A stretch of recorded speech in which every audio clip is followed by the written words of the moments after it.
Bring in the Homeland Security Secretary, Alejandro Mayorkas. Mr. Secretary, good morning. What preparations are being made at this hour, and what warning do you have for people in the path of this storm? Good morning, and thank you so very much for the public service message you just expressed.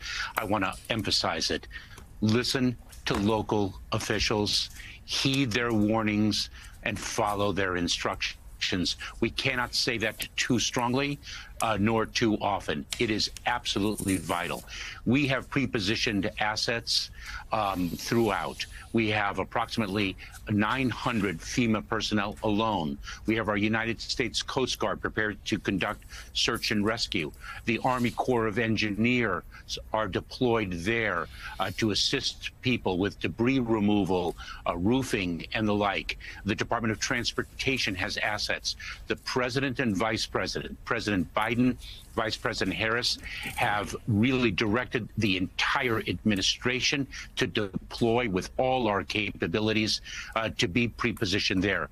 We have tens and millions of meals, liters of water ready to deliver to people in need. The president already has declared 2 days ago an emergency so that we could provide direct relief to the state of Florida. We work very closely in support of state and local officials, but that instruction that you expressed and I express again is the key. It's a matter of life and death. Listen to local officials and follow their instructions. So a lot of the instructions are to get out, and I'm reading reports of this one mother of 6 who has no way out. There's traffic, there are lines at the gas stations. There's no way to get out and to keep her family safe. And I can't imagine that's the only situation like that. How are people who want to leave supposed to leave? Because this is why it's so important to listen to local officials, because they will have instructions with respect to alternative routes, alternative means of exiting areas that are in the path of the storm. Local officials are the key guides for the relief needed. If you could, Mr. Secretary, tell us what the federal government's going to be doing over the next 12 hours. We are unfortunately only 12 hours. I'm looking, it's 9 o'clock in the morning now. It's supposed to come on shore around 9 p.m. What can the federal government do in the next 12 hours?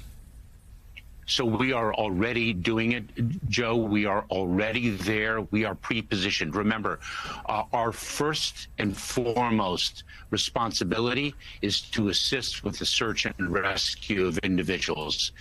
At this juncture, we are prepared for life-saving activities. It will be search and rescue. And there are other activities that really feed into that. The removal of debris so that we can access individuals in need. It'll be a life-saving chapter first, and then we will turn to the response phase of such an impactful hurricane as we all expect Milton to be. And Alex, my producer just said it looks like a 2 a.m.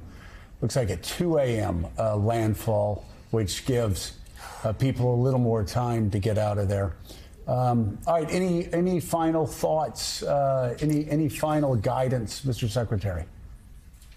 I would just repeat the mantra of listen to local officials, and also listen to official voices. There is so much false information being spread, and we cannot have people relying on that false information or actually deterred from seeking relief that's available to them that they need because of that false information. It's really pernicious. Well, and let me just add to that. I'm sure you're grateful, Mr. Secretary, grateful that the Republican governor of Florida, the Republican governor of Tennessee, the Republican governor of Georgia, the Republican governor of South Carolina, the Republican governor of Virginia, the Republican senator from North Carolina, as well as the Democratic governor from North Carolina, have all said the federal government is working well, have all coordinated with you actively and with the president and vice president and everybody else in the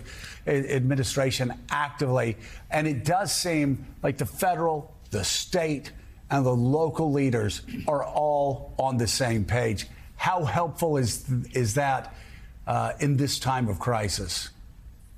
It is extraordinarily helpful. It is absolutely critical. And Joe, you know, historically, this country has come together as one in times of crisis, in times of disaster.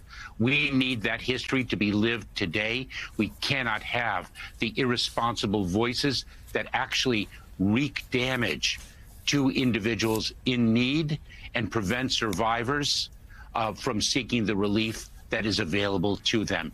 We appreciate the moral clarity with which the state and local officials are speaking with respect to the close partnership that we embrace and enjoy with them in delivering for the American people.